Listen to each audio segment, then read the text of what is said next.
Hi எல்லாரும் எப்படி இருக்கீங்க? Welcome to our channel shades of Priya ராகுல். நம்ம இன்றைக்கி பட்டு பூச்சி பட்டு வளர்ப்பு பற்றின ஒரு பேசிக் வீடியோ தாங்க பார்க்க போகிறோம். வீடியோவுக்கு போகிறதுக்கு முன்னாடி நம்ம சேனலை சப்ஸ்கிரைப் பண்ணாதவங்க மறக்காமல் சப்ஸ்கிரைப் பண்ணிக்கோங்க. பட்டுப்பூச்சி ஒரு பெண் பட்டுப்பூச்சி சுமாராக 300லேருந்து 500 முட்டை வரைக்கும் வைக்குங்க. இந்த முட்டைகளை 6 வாரங்களுக்கு குளிர் வெப்பநிலையில் பாதுகாப்பாக வச்சுருப்பாங்க. 6 வாரங்களுக்கு அப்புறமா இந்த முட்டைகளை எடுத்து இன்குபேட்டரில் வைப்பாங்க. இன்குபேட்டரில் 10 நாள் வரைக்கும் வைப்பாங்க. 10ஆவது நாள் என்னாகும்னா இந்த முட்டைகள் எல்லாமே பொரித்து அதிலிருந்து புழுக்கள் வெளியே வரும். முட்டையிலேருந்து வெளியே வர புழு ரொம்ப சின்னதாக இருக்குங்க. இது சாப்பிடக்கூடிய ஒரே உணவுன்னு பார்த்திங்கன்னா மல்பெரி இலைகள் தான். மல்பெரி இலைகளை விரும்பி சாப்பிடக்கூடிய இந்த பட்டுப்புழுக்கள் 35 நாட்கள் வரைக்குமே இந்த மல்பெரி இலைகளை சாப்பிடுங்க. 35 நாட்களுக்கு அப்புறமா தன்னைத்தானே சுற்றிக்கிட்டு கூடு மாதிரி கட்டுறதுக்கு ஆரம்பிக்கும்.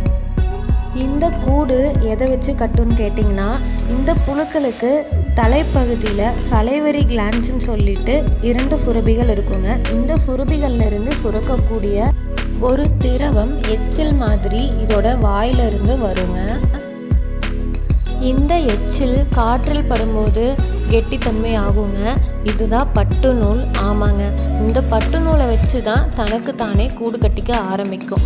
5 நாள் வரைக்குமே இந்த கூடு கட்டுங்க. 5 நாட்கள் முடியும் போது கூடு முழுமையாக கட்டி முடிச்சிடும். இந்த கூடோட உட்பகுதியில் தாங்க புழு இருக்கும். அந்த புழுவை சுற்றி தான் கூடே கட்டியிருக்கும். இதில் 2 காம்பனன்ட்ஸ் இருக்குங்க. 2 ப்ரோட்டீன் காம்பனன்ட்ஸ். ஒன்று ஃபைப்ராயின், இன்னொன்று செரிசின்னு சொல்லுவாங்க. இந்த ஃபைப்ராயின் தான் 80% இருக்குங்க. அதில் செரிசின் வந்து பேலன்ஸ் இருக்குது, 20% தான் இருக்கும். ஃபைப்ராயின் தான் மெயின் காம்பனண்ட்டு. இந்த செரிசின் வந்து எதுக்குன்னா, ஒரு நூலும் ஒன்றுக்கு ஒன்று ஒட்டுனா தான் கூடு வந்து ஃபார்ம் ஆகும். அதுக்கான ஒரு காம்பனண்ட் தான் செரிசின். இப்போது அந்த பட்டுக்கூடு முழுமையாக கட்டி முடித்ததுக்கு அப்புறமா ரீலிங் ப்ராசஸ்க்கு இதை எடுத்துகிட்டு போவாங்க. அதாவது அந்த கூடில் இருக்க பட்டு நூலை தனியாக பிரித்து எடுக்கிற ப்ராசஸ், அதுதான் ரீலிங் ப்ராசஸ்ன்னு சொல்லுவாங்க. இந்த ப்ராசஸில் பட்டுக்கூடு எல்லாத்தையுமே வெந்நீரில் போட்டு வச்சுருவாங்க. 15 நிமிடங்கள் போட்டு வச்சுருவாங்க. இப்படி வெந்நீரில் போட்டால் என்ன ஆகும்னு பார்த்தீங்கன்னா, அதில் செரிசின் அப்படிங்கிற காம்பனண்ட் இருக்குதுன்னு சொன்னேன் பார்த்தீங்களா, அது வந்து ஃபுல்லும் மெல்ட் ஆகி உருகி வந்துடுங்க. அப்படி அந்த காம்பனண்ட் வந்து உருகி வரும்போது கூடில் இருந்து பட்டு நூலை பிரித்து எடுக்கிறதுக்கு ரொம்ப ஈஸியாக இருக்குங்க. இந்த பட்டு நூலை தனியாக பிரித்து எடுக்கிறாங்க இல்லைங்களா, இதுதான் இதோட கடைசி ஸ்டேஜு. இப்போது பட்டுப்புழு எப்படி உருவாகுது, பட்டுப்புழு என்ன சாப்பிடும், அது மட்டும் இல்லாமல் கூடு வந்து எப்படி உருவாகுது, அந்த பட்டு கூடில் இருந்து பட்டு நூல் எப்படி பிரித்து எடுக்கிறாங்க இப்படிங்கிறது எல்லாமே நம்ம இப்போ பார்த்தாச்சுங்க.